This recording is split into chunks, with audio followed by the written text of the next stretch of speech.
Hello friends, एक नई कहानी में आप सभी का स्वागत है। आज की हमारी कहानी का नाम है बहनों जैसा प्यार। तो चलिए कहानी शुरू करते हैं। तारीफ़ शब्द क्या होता है काजल को पता ही नहीं था। वह घर के सारे काम एकदम सही से करती थी, खाना भी बहुत अच्छा और स्वादिष्ट बनाती थी, लेकिन फिर भी घर में उसकी कोई कदर नहीं करता था, जैसे कि उससे कोई प्यार नहीं करता था। ऐसा हमेशा उसे आभास हुआ करता था। आज का खाना भी बहुत अच्छा बना था, लेकिन उसकी सास या उसके पति ने उसके खाने की तारीफ़ नहीं की। उसका बनाया हुआ खाना वह खाकर चुपचाप चले गए। काजल सास को पसंद नहीं थी। उसके हाथों से ज़रा सी गलती हो जाए तो सास तुरंत गुस्सा करती और उसे भला बुरा कहती। अपने पति नीरज से भी उसकी ज़्यादा बातचीत नहीं होती थी। उन दोनों में जैसे कि एक चुप्पी बन गई थी। नीरज भी काजल पर ध्यान नहीं देता था। विदेश में पढ़ाई कर रहा हुआ उसका छोटा देवर समय समय पर काजल को फ़ोन करता और उसके हालचाल पूछता था। देवर अभिषेक का फ़ोन आते ही काजल बहुत खुश हो जाती और उसका मन हल्का हो जाता। देवर की पढ़ाई कुछ महीनों के बाद ख़त्म हो गई और वह विदेश से इंडिया आ गया। थोड़े टाइम के अंदर ही उसको बहुत अच्छी नौकरी मिल गई। काजल भी बहुत खुश थी। अब काजल की सास अपने छोटे बेटे के लिए अच्छी सी लड़की ढूंढने लगी और शादी की बातचीत होने लगी, लेकिन अभिषेक किसी भी लड़की को पसंद नहीं कर रहा था। काजल की सास ने सोचा कि काजल ने ही अभिषेक को कहा होगा अभी शादी मत कर, इसलिए अभिषेक शादी के लिए इनकार कर रहा है, किसी लड़की को पसंद नहीं कर रहा। उसकी सास काजल को ही दोष दे रही थी। काजल को परेशान देखकर उसके देवर ने अपनी माँ से कहा कि मैं एक लड़की से प्यार करता हूँ और उसी से शादी करूँगा। काजल ने देवर की बात अपने पति नीरज को बताई। नीरज ने कहा कि अगर लड़की सही होगी तो वह अभिषेक की शादी उससे ज़रूर करवाएगा। फिर एक दिन सब लड़की को देखने गए। देखने के बाद और सब तहकीकात करने के बाद नीरज ने कहा कि लड़की सही है। अब नीरज भी अभिषेक की शादी आरती से करवाने के लिए तैयार हो गया। अब सवाल था उसकी माँ का, लेकिन वह अपने बेटे का दिल कैसे दुखाती, इसलिए वह भी आखिर में मान गई। अभिषेक और आरती की शादी बड़े ही धूमधाम से हो गई। काजल बहुत खुश थी।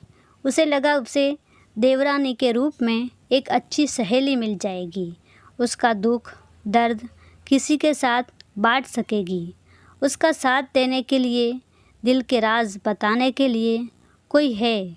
लेकिन कैसी होगी छोटी देवरानी? हमारे अंदर घुल मिल जाएगी या फिर अपनी अलग दुनिया बसाएगी? इस विचार से काजल थोड़ी टेंशन में आ गई। अब शादी करके उसकी देवरानी भी घर में आ गई थी। देवरानी ने आते ही घर की सारी जिम्मेदारियां अपने हाथों में ले ली। सास अपनी छोटी बहू की तारीफ़ करने लगी। आरती को माँ जैसा प्यार करने लगी। यह देखकर काजल की आंखों में आंसू आ गए। वह सोचने लगी, मैं भी तो यही काम करती थी, फिर मेरे साथ सासू माँ ने ऐसा बर्ताव क्यों किया? उसे लगा कि थोड़े दिनों के बाद आरती ही इस पूरे घर पर राज करेगी और मेरी जगह वहाँ कोने में होगी। काजल अपने ही विचारों में खोई हुई थी। काजल के भाव आरती समझ जाती है और काजल का हाथ अपने हाथों में लेकर कहती है, दीदी मुझे सब पता है, मुझे आप अपनी छोटी बहन समझिए। देखना बहुत जल्द सब ठीक हो जाएगा। छोटी देवरानी ने पूरे घर की जिम्मेदारी तो ले ली थी, लेकिन कामों में कुछ न कुछ हर बार भूल हो जाती थी। इसलिए आरती काजल के पास आती और उससे मदद मांगती। अब ऐसा रोज़ होने लगा। यह देखकर उसकी सास गुस्सा हो गई। उसकी सास को लगता था मेरे होते हुए वह काजल के पास क्यों जाती है। फिर सास ने भी रसोई में आकर दो काम करना शुरू कर दिए। धीरे धीरे वह छोटी बहू के साथ साथ अनजाने में ही सही, लेकिन बड़ी बहू के साथ भी अच्छा बर्ताव करने लगी। प्यार से उसके साथ बोलने लगी। दोनों को नई रेसिपी सिखाने लगी। भूल समझकर हर बात प्यार से समझाने लगी। अब सास और काजल के बीच में अच्छी दोस्ती हो गई थी। इस वजह से बड़ी बहू के साथ उनका स्वभाव भी अच्छा होने लगा। उसके स्वभाव में खुलापन आ गया। सास दोनों के साथ कभी शॉपिंग जाती, कभी मार्केट जाती। अब दोनों बहुओं को एक समान प्यार करने लगी। इस वजह से घर का माहौल बहुत अच्छा हो गया था। सास बहू की अच्छी बॉन्डिंग देखकर काजल का पति भी उसके साथ अच्छा व्यवहार करने लगा। यह सब देखकर एक दिन आरती ने काजल से कहा, दीदी, घर पर पहले आप ही का हक था। ऐसा कहते हुए उसने पूरे घर की जिम्मेदारी काजल को दे दी। थोड़े टाइम के बाद अभिषेक की ट्रांसफ़र हो गई। काजल को लगा जैसे देवरानी अपने पति के साथ दूसरे शहर में चली जाएगी, फिर मैं अकेली रह जाऊंगी। इतना ही नहीं, इतने सालों के बाद सास का व्यवहार जो बदल गया है वह फिर से पहले जैसा हो गया तो इस विचार से टेंशन में आ गई। काजल को आरती की इतनी आदत हो गई थी कि उसके बिना उसे घर काटने को दौड़ता था। देवरानी के आ जाने से घर का माहौल बिल्कुल बदल गया था और उसकी देवरानी थी ही ऐसी खुश मिजाज और बहुत अच्छे स्वभाव वाली। इस तरफ देवरानी की हालत भी कुछ ऐसी ही थी। उसे भी दुख हो रहा था अपनी बहन जैसी जेठानी से अलग होने को। वह सोच रही थी, अगर मैं यहाँ रहूँगी तो अपने पति से दूर होना पड़ेगा और पति के साथ गई तो बहन समान जेठानी से अलग होना पड़ेगा। आखिर में आरती ने काजल से कहा कि अलग शहर में पूरा दिन मैं अकेली कैसे रहूँगी।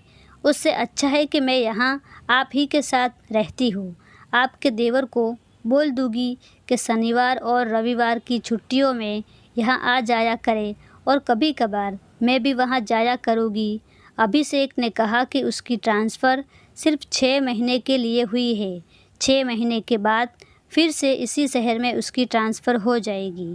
काजल अपने आँखों के आंसू पोंछते हुए बोली, नहीं, तुम अपने पति के साथ जाओ।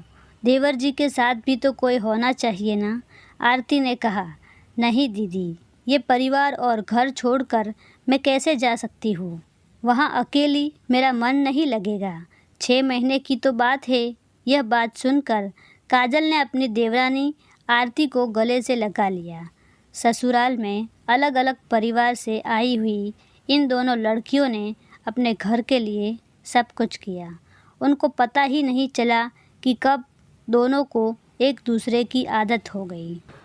सो फ्रेंड्स, आपको ये कहानी कैसी लगी मुझे ज़रूर बताएं। अगर अच्छी लगी हो तो लाइक करना और शेयर करना ना भूलें। Thank you.